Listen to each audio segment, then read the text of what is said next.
Hi, this is Steve Larson on my channel, Sergeant Beast Larson. Leadership. There are many books and videos.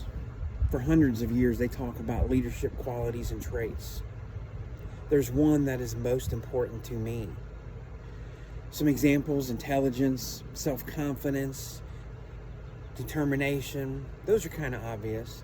Social abilities, communication, listening, talking, communicating with anybody, any place, anytime, anywhere. That's important. Courage, really important. Now, TVs have what they call the hero journey, a monomyth, and they refer to the Star Trek trilogies, Lord of the Rings, those kind of things where they go on a journey.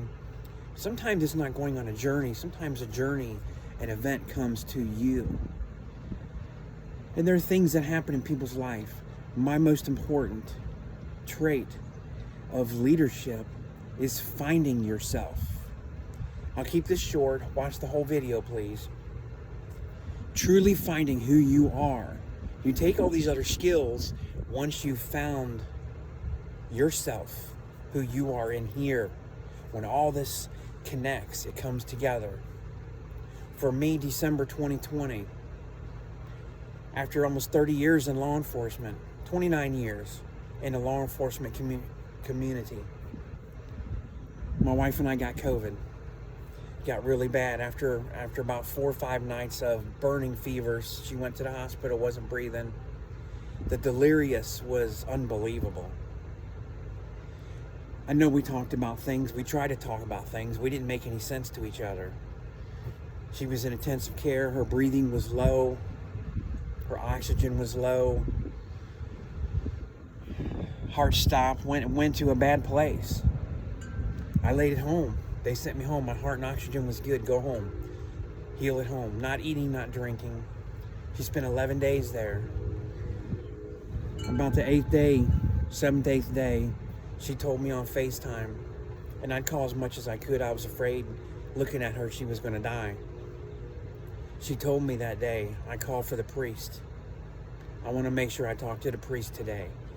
And that was my day of hitting rock bottom. People that suffer from addictions go through experiences and they hit rock bottom, sometimes more than once.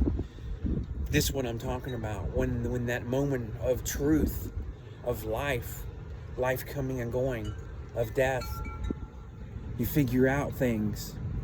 I was still too delirious. I was just hanging on to her, out, just grasping, praying and calling her. I felt like I called her every 5 minutes. I know her phone kept running down at the hospital. She got through that day. I was afraid to sleep that night. I talked to her through the night. I knew the nurses were in there checking on her. So I'd call, seems like every couple hours. In the morning I call. She got through, doing a little bit better. Had a little bit more perk, a little bit more of a smile than nothing. A couple days later, I started to improve. I had to go to the emergency room. They said, don't go to sleep, your organs are failing. Didn't know what that meant. I just was rolling in the bed. As I got better and then she was able to come home, we sat on the couch talking to each other. Things started piecing together. It wasn't just an instant click. It didn't happen just that fast with me. But as the 2 weeks go by, everything that had happened during this journey, I'll call it a journey for us, our experience. Everything I'd done in my life just came to me. And one day I looked at her and I said, all of this, I've been teaching corrections on YouTube. I've been on some podcasts. I want to take this to another level. And when you know what you want to do and you take steps to do it, you go to make that happen. You have found yourself. You stepped out of your shell and you're going. And I was going 100 miles an hour, it seemed, towards this. I told her I want to be in a position in corrections where I can lead people, where I can teach them, I can directly impact their life. I can help them to find their self, to find their dream. Take what I was born and given, take what I've learned through my life, Take what God has provided and shown me. God led me.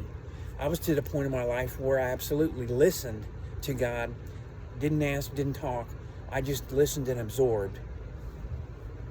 I told her I want to run for jailer. It's not my political commercial, no. This is what it took for me to find out what the next part of my life to take me into retirement. I still won't be completed. I'll still be involved in this later. This is what it took, finding myself. So to me, to you, what I ask of you, have you found yourself? Or are you following somebody? Are you filling in? Does somebody ask you to do something? You say, okay, I think I can do that, or I can do that. That's not leadership. You haven't found yourself. A substitute is not finding yourself. To fill in, I'll be a guest, I'll be this, I'll be that. You haven't found yourself. When you do, you go and you make it happen. 2022. Actually, it was 2021 in January of last year when I found myself completely. Waited 10 months. I was the first one to file yes to run for Kenton County Jailer. I got there first. I wanted it the most. In 2022, everything about my life I'm making happen in a better way. Hope you enjoy this, and I hope you find yourself. See you soon.